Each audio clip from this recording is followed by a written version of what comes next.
daily dose of practical wit and wisdom with a professional educator and trainer, Amazon best-selling author, United States Marine, television and radio host, Paul G. Markle. Each episode will focus on positive and productive ways to strengthen your mindset and help you improve your relationships, career goals, and overall well-being. Please welcome your host, Paul G. Markle.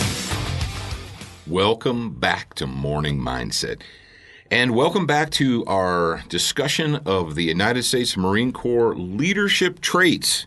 Now, if this is your first one, what I would suggest that you do is after you listen to this one, go back to the previous two so that you get the whole deal. All right, I don't want you guys to miss out on anything. Now, the D in JJDIDTIEBUCKLE, JJDIDTIEBUCKLE, the first D is dependability. Oh, dependability. You mean to be where you're supposed to be when you're supposed to be there? What? That sounds like something that you'd want from your employees, not from your supervisors and leaders. Well, it goes both ways. And according to the United States Marine Corps, dependability means that you can be relied upon to perform your duties properly.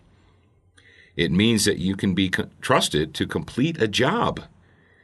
It is the willing and voluntary support of the policies and orders of the chain of command. Big military word there. Dependability also means consistently putting forth your best effort in an attempt to achieve the highest standards of performance. All right. Now, like I said, many of you, when I said dependability and we started, you thought, well, that's something that I expect from my children. That's something I expect from my workers. That's a trait that I expect from the people that I'm supervising, that I employ. It's not something that I need to do as a boss or as a supervisor or leader. Actually, it is. How many of you out there are parents? And if you're not a parent, I can tell you this. If you ever become a parent, your children, they're not just going to do what you tell them to do. They're not just going to follow the rules as you've explained them to them. What they're going to do is they're going to mimic your behavior. And if you are not a dependable person, they will not be a dependable person. If you want them to do what needs to be done when it needs to be done, then you need to do that yourself. A leader has to set the example. We haven't really stressed that too much, but it should go without saying that being a leader means setting the example. And again, this is the difference between a leader and a boss.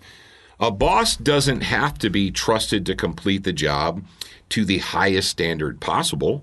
A boss just says, go and do it. There are a lot of people in the world that are bosses. Politicians, for instance. Politicians quite often exempt themselves from the laws and the statutes and that they create for everyone else. Politicians will create laws. They will pass bills that apply to you and I, but in the bill it says, oh, P.S., this doesn't apply to me, the senator. This doesn't apply to me, the representative, or what have you. It only applies to you. That's not leadership. That's being a boss. So what does the Marine Corps suggest for a way to improve your dependability? You can increase your dependability by forming the habit of being where you are supposed to be, by not making on time, by not making excuses, and by carrying out every task to the best of your ability, regardless of whether or not you like it. Oh, wow. Let's break that down real quick. Being where you're supposed to be when you're supposed to be there. Super simple. It seems to be super simple. But as a leader, you've got to be there first.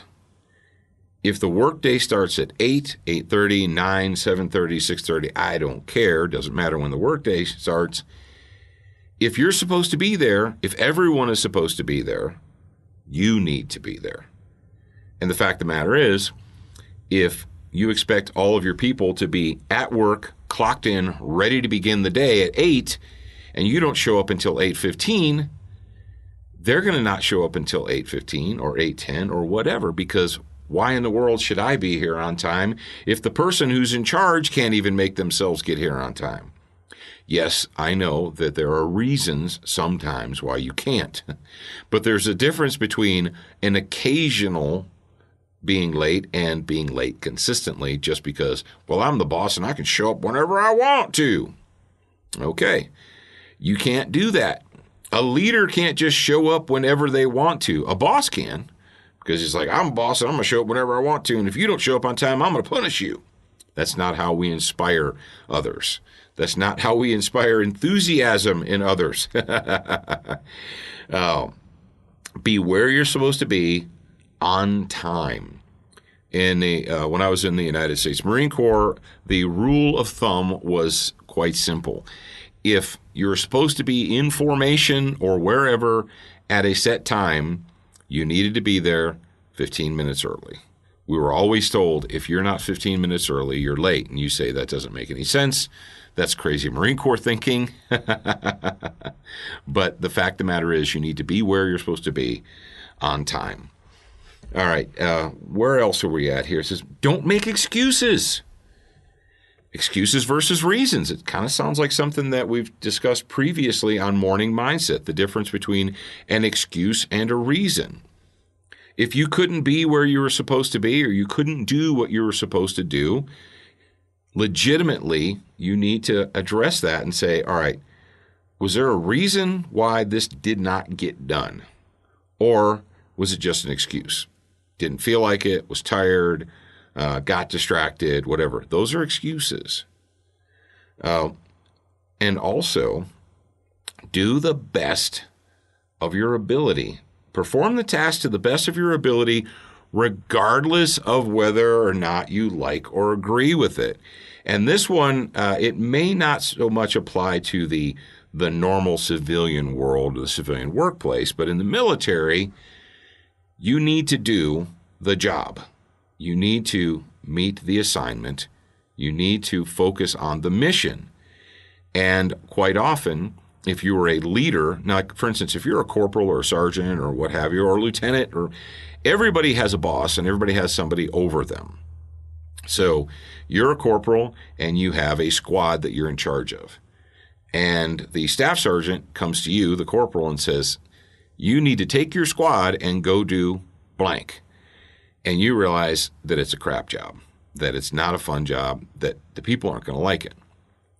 Well, as a leader, you can't go back to your people and say, well, I know this is a bunch of bull crap and I don't agree with it, but Staff Sergeant says this has to get done, so I guess we got to do it. No, because if you perform and act that way, then your people are going to be like, yeah, he's right, this is crap and we shouldn't be doing it. As a leader, you need to do it to the best of your ability, regardless of whether or not you agree with it. And if you are a low-level supervisor, you may not see the entire big picture. You may not know what everybody else is doing. And the person who gave you this assignment may not have the time to sit down with you, hold your hand, and explain to you why that mission is important. You just need to trust that that mission is important and that it needs to get done. Sometimes it's not fun. Sometimes you have to do inventory. You have to count everything. You're like, we spend all year long messing with this stuff, and now we have to sit down and count each and every one of them? I don't want to do that. That's a waste of my time.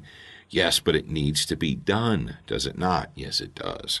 So whether or not the task is a fun task or whether it's one that you agree with, sometimes you need to exercise dependability and do what needs to be done. And if you do that, and the great thing is, let me tell you what, if you're a young person listening to me, or even if you're an older person, but if you're a young person, you probably could use this advice more than anyone else.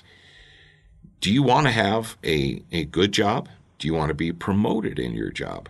Do you want to be given more responsibility at your place of work? It's not really all that hard. What you need to do is to be where you're supposed to be, when you're supposed to be there, and do the job that you've been given without complaining to the best of your ability. If you do those things, in today's modern world, that's like a superpower. I just gave you the keys to the kingdom. If you can consistently perform, and people aren't, I'm not asking you to cure cancer or do calculus or, do rocket science. I'm just saying, be where you're supposed to be on time. Do what you're supposed to do to the best of your ability. That's it. If you can do that, I can almost guarantee you that you're going to be given more money and more responsibility in the very near future. Because like I said, in today's world, that is like a superpower. All right, I think that's enough for today. Tomorrow, we're going to talk about initiative. But until then, remember that I am Paul Markle, your host, and that I will talk to you again real soon. Thank you for spending time with us today. To get show notes, submit a topic request, and for more from your host, Paul G. Markle, visit morningmindsetpodcast.com. That's morningmindsetpodcast.com. Please leave a review for this podcast on your favorite podcast player. We appreciate your time and effort, and we look forward to reading your honest feedback.